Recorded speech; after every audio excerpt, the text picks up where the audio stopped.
चले कम से कम ये कंपटीशन कमीशन की जानिब से ये एक ऐसा फैसला तो हुआ, जुर्माना तो हुआ, एक हक की आवाज़ तो बुलंद हुई कि इससे पहले जो किसानों को महंगी खाद की सूरत में नुकसान हो रहा था, तो अब आप क्या समझते हैं उस नुकसान में कुछ कमी आएगी इस फैसले के बाद? जी बिस्मिल्लाह रहमान सर, सबसे पहले तो आपका शुक्रिया कि आप हमेशा किसानों की आवाज बुलंद करते हैं। दूसरे नंबर पे मैं कंपटीशन कमीशन का शुक्रिया अदा करता हूं कि कंपटीशन कमीशन पहले भी काम करता है और इस तरह की वो चीजों को एक्सप्लॉइट करते हैं, निकालते हैं। लेकिन अलमिया यहाँ पे ये है कि जब इस तरह का कोई अदारा कोई एक्शन लेता है तो फिर ये लोग जो अभी जुर्माना आयद हुआ है इसके खिलाफ कोर्ट में चले जाएंगे और वहां से जाके उसको वेव ऑफ करवा लेंगे। बेसिकली इशू ये था कि हमें जो 1 साल पहले तक आपने देखा कि यूरिया खाद जो है हम तकरीबन 1000 से 1500 रुपए फी बैग ब्लैक में खरीद रहे थे। फिर अचानक रेट में इजाफा किया गया। ना गैस के, हमारी जो यूरिया फर्टिलाइजर है वो पाकिस्तान में बनती है, तो उसमें ना तो गैस का कोई इशू बना, ना दीगर कोई इश्यूज आए, ना चीजों के रेट बढ़े। और जो प्राइसेस थी यूरिया की वो एकदम से 1500 रुपए बढ़ा दी गई। तो अभी भी जो कंपटीशन कमीशन ने रेट बताया है वो बिल्कुल ठीक 1768 रुपए उन्होंने बताया। लेकिन मसला ये है कि इस पे कोई भी काम करने को तैयार नहीं है।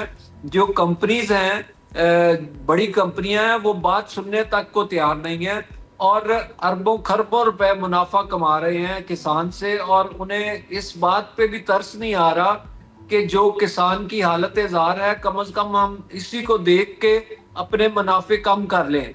लेकिन ये जो क्लेम किया जा रहा है कि गवर्नमेंट ने हमारे साथ तय किया, तो मुझे याद है कि चीफ सेक्रेटरी पंजाब ने एक दफा इनके साथ तय किया, क्योंकि ये इनकी डीलरशिप और नेटवर्क ने हड़ताल की कॉल दे दी जब गवर्नमेंट ने ब्लैक रुकवाने की कोशिश की।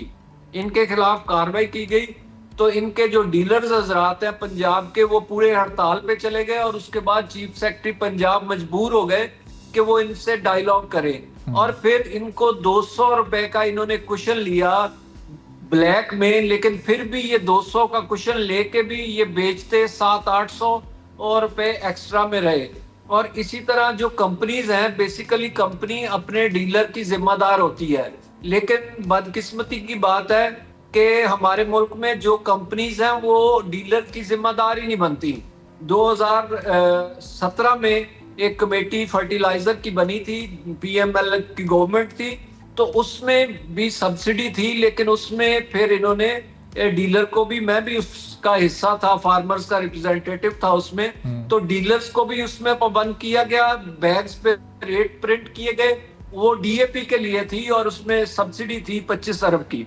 तो उसके बाद फिर ये हुआ कि मार्केट का रेट कंट्रोल हो गया।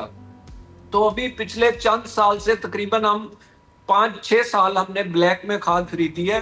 तो उस माफिया को कंट्रोल क्यों नहीं किया जा सकता कि आप उसको कंट्रोल करके उनका रेट कम करें। इनके ये कोई साइंस नहीं है। आपको अगर गंदम का पता चल सकता है कि इतना रेट है, इतनी कास्ट लागत आती है, तो आपको फर्टिलाइजर का भी पता होना चाहिए। सब्सक्राइब करें और बेल दबाएं ताकि कोई खबर रह न जाए।